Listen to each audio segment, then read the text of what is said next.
Hi, I'm Andrea from Andrea Gamero Coaching, and I want to share some information with you about mastering seasonal sadness. So, mastering seasonal sadness or seasonal affective disorder is challenging but completely possible with the right tools. I have suffered from seasonal sadness for many years, but now I have found some tools to recognize it and turn it around. When the snow flies, which is from about mid-November to the middle of April, I know I have to be on guard against it. It starts as a sinking feeling in my chest, and if I'm not careful, it will take over. Here are some of the things that I do to master seasonal sadness. So, what is seasonal affective disorder? According to the American Psychiatric Association, SAD is more than just winter blues. The symptoms can be distressing and overwhelming and can interfere with daily functioning. I've experienced that firsthand.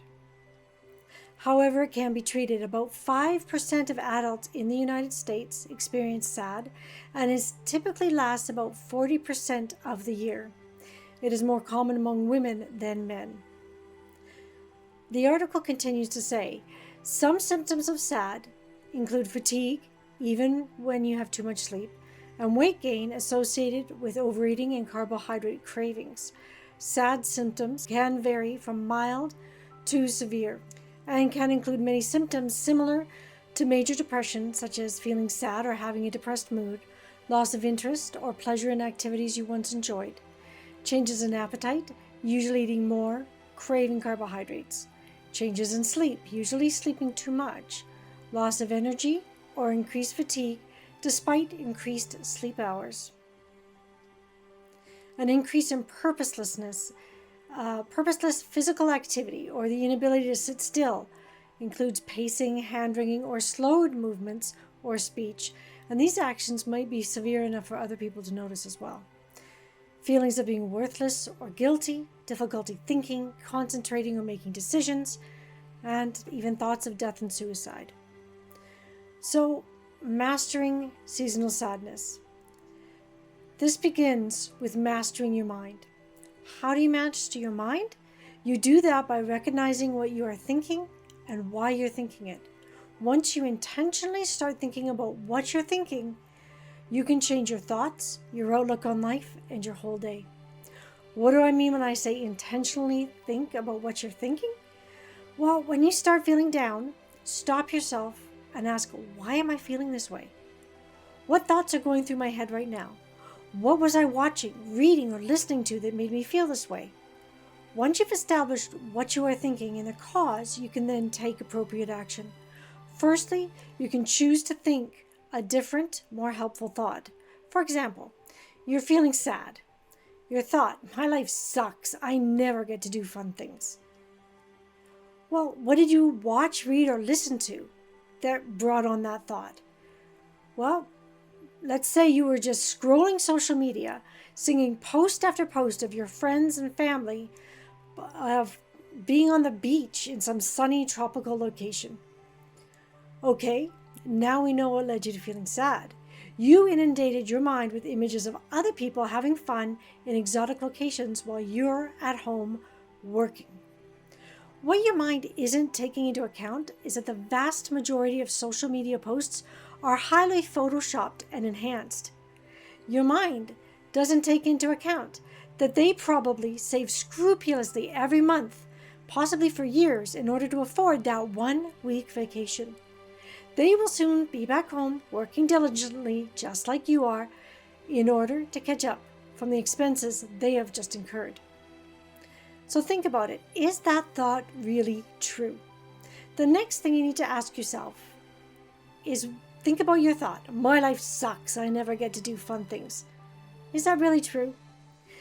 Now is the time to write out a list of at least 10 gratitudes. Do you have a roof over your head? Groceries in your kitchen? Money in the bank? Then you're living in the top 20% of people in the entire world. You may not be on a beach in Hawaii, but your life doesn't suck, and you do get to do fun things. After you've accepted that your life doesn't suck, start making a list of fun things you'd like to do.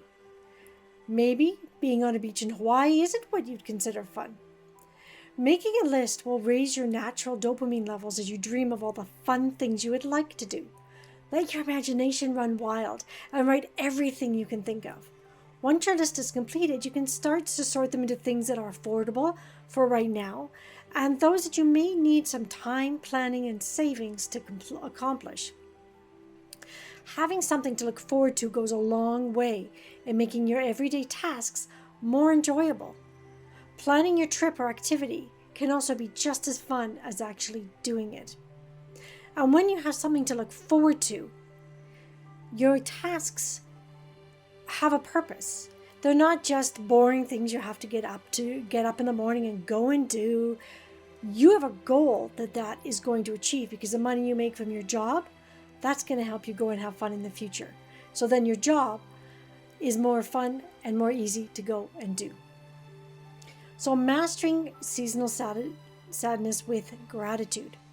Being grateful for what you have greatly improves your mood and blasts seasonal sadness into the stratosphere. Since you already have a list of 10 things you're grateful for, set a timer for 15 minutes and come up with as many as you can. Believe me, once you start, it'll be hard to stop. When you see your list of things that you're grateful for, the world will become a much happier place. Take that list, print it out on fancy paper, or create a document in your phone or computer that you can read from time to time when you really need it. Having that list available when you're feeling down will help immensely in your turnaround time as well. Writing out 3 gratitudes every night before you go to bed and first thing in the morning will also help you start the day off right. Don't reach for your phone, reach for your journal or a pad of paper and write out what you're grateful for.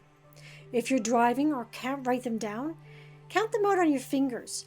Once you get to 10 things you're grateful for, you will have rewired your mind to think positive instead of negative thoughts. You will then be able to start pursuing the fun tasks you want to do. The other thing you can start to do once you've got onto this new track of positivity is create new thoughts that are more positive for what you want to think. So you are thinking, my life sucks, I don't get to do fun things. Once you've started writing out those lists of gratitudes, you've then realized, hey, I do get to do fun things. There's lots of fun things that I want to do. They're affordable and I'm going to plan to do them. So then start changing your mind, changing your thoughts. Say, hey, life is good. I may not be happy in what I'm doing right at the moment, but everything I'm doing right now is going to help me get to where I want to be, to do those fun things, to do those goals. And then you can start changing to other things. I love my life. My life is fun. I'm going to be doing great things. I can do anything I want. The list is endless. But you have to stop that spiral of negativity, turn it onto the track of positive thinking, and not just pie in the sky things, but things you can believe. It's like, you know what? I have a roof on my head. I have groceries. I've got family and friends that love me. If you've got kids, those are a total blessing from God. So look at the little things in your life. That you've got a vehicle. Again, top 20% in the world. Most people can't even afford a vehicle. If you've got 2 vehicles, you're even higher than that. So start looking at the little things so that you can get gratitude for what you have. And then you can start to change the things that you're finding negative. So change is always possible. Even if you wake up feeling stuck in your life, a life that you hadn't planned, you can always change it. That's the great thing about being human. We have a mind capable of helping us create the lives of our dreams. Remember that old childhood question would get asked, what do you want to do when you grow up? Well, until we're resting in our graves, we're still growing up. We're growing older every year. If you aren't happy with your career, change it. Your house, change it. Your city, change it. Get that second job if you have to help earn the money you need to go back to school or buy that new house, move to where you want to be. There are so many online options right now for education. It's crazy. We are very lucky and privileged to live in this time in history where knowledge is just a keystroke away. If there was ever a time in history where you could be anything you wanted to be, now is that time. So take advantage of it. Know your worth. Do you know your worth? And I'm not talking about what's in your bank account or the plaque on your office door. I'm talking about your worth as a child of God. Whether you believe in God or not, He still believes in you. He couldn't imagine a world without you. So He started putting things in motion decades ago so that your grandparents and parents would meet. It doesn't matter what the evolutionary theories may say. You being born is no accident. God created you for a great purpose, and that is for you to discover. Once you have discovered your purpose, embrace your passion and go for it. Create the life of your dreams. Knowing that you are worthy because God says so, and He never lies. You're good enough just as you are. There will always be something new to learn, and just like you learn to walk, you can learn whatever you need to know to get to where you want to be. Embracing my worth as a child of God was the turning point for me when I realized that when my saying I wasn't worthy was calling God a liar, because He says I am. And in that thought, that realization, I knew something had to change. My journey out of depression began when I decided that I was going to believe God and embrace my worth in Him. He led me by the hand, and we left my depression in the rearview mirror. Do I still have down days? Of course I do. But I also know that God is on my side, and I'm committed to Him, my husband, my kids, and helping those around me. That's what keeps me moving forward on the down days, doing the little things I need to do to fulfill God's purpose for me. If you don't have a personal relationship with Jesus yet, and I highly recommend you do, you can still find inspiration to move forward. You can find your inspiration in the goals you want to achieve or your close friends and family. Just know that the world would not be the same without you, and your being here matters. So mastering seasonal sadness with sunshine. One of the reasons that seasonal sadness is so prevalent in northern climates is a lack of sunshine. Sunshine is very important for our health. Sunshine on your skin helps create vitamin D stores in the body. Vitamin D helps create melatonin, which is required for a good night's sleep. Melatonin is what makes us tired so that we can fall asleep. Without melatonin, you toss and turn and you don't get the 8 hours of sleep that your body really needs.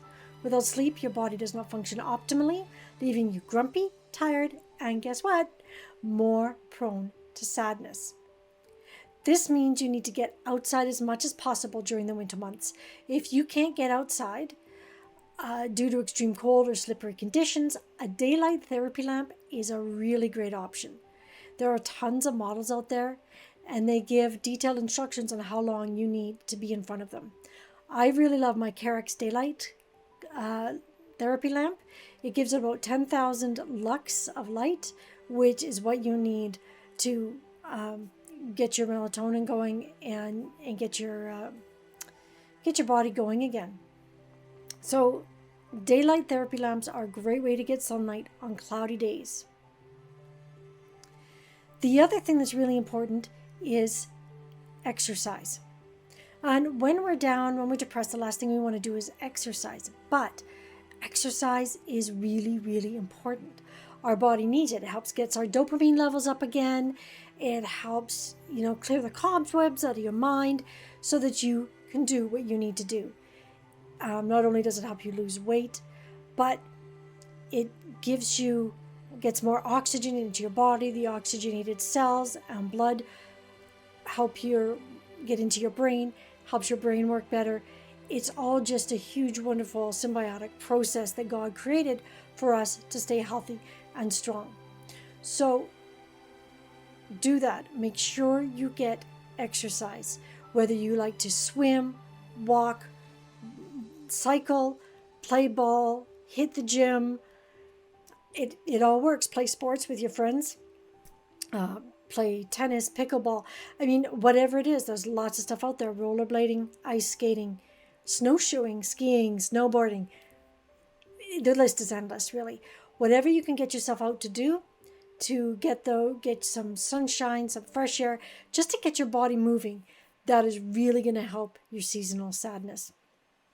Also, you need to know your triggers. So knowing what sets you spiraling into depression is just as important as knowing your worth. Once you know your triggers, you can avoid them, or at least limit them. So scrolling social media, watching sad movies, listening to sad music, reading about politics and what's going on in the world in newspaper, magazine articles, whether they're in paper or online, these are all possible triggers that can really bring you down. Reading about true life tragedies is bound to bring most people down because we care about each other. We can relate. So if that person is you, don't fall for that trigger. It doesn't mean you can't ever watch a movie, read, or listen to music again. It means don't do it late at night or first thing in the morning. You can also just limit the amount of time you engage in that activity at one time, or make sure you have friends and family around you that you can debrief with afterwards. If you find that any of these things really brings you down, simply remove them for a while. See if you feel better. That'll be a really good indicator. For me, social media, true life stories, politics, and world events can really send me into a spiral. So I avoid social media as much as possible, and I don't allow myself to scroll for more than 5 minutes. I try to stay up to date with world events by reading the headlines only. My political science and media professor said that the headline usually tells you all you need to know anyway. So when I start to feel frustration rising, I stop reading. I also change the TV show or movie I'm watching if I feel my emotions getting the better of me. Another thing I do is watch something really funny if the movie I've just watched is just too intense. I also tend to hold on to the things I watch and read so they can really affect my sleep and how I feel for days afterwards. So it's really important that if you feel that way, journal. Just sit down, write out everything you're feeling about what you've just seen or heard or read, and that will help you get it out of your body, out of your mind, so you can sleep better at night. And listen to a song that really brings you up, or a movie. Whatever you know can get you out of that trigger, have that handy. My daughter knows there's a song by AJR that's called Bang Bang. I think that's the name of it, anyway, or Bang Bang Bang. And I just can't help myself. When I hear that song, I start bopping my head around. So if we're driving around or my daughter notices that I'm going down that rabbit hole again, she will put on Bang Bang Bang, and immediately, you can't help but feel happy after that. So find that song for yourself, find that movie, find that book, whatever helps you feel good again, go to that. That can be your rescue to get you out of a spiral into depression.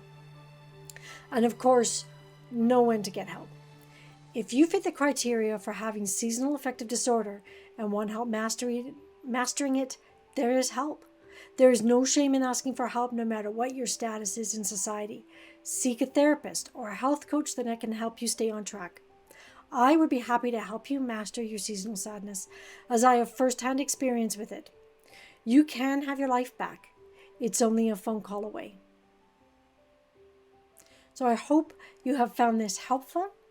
If you want to work with me, you can check out my website at nopainallgain.ca. There's forms you can fill out. We can have a chat, and we can discuss whether one-on-one coaching with me is a good option for you. But you don't need to suffer in silence. It's very common, and there's nothing wrong with you. You can have a very healthy and happy life. So thank you for watching, and hope you have a wonderful day, and we'll see you next time.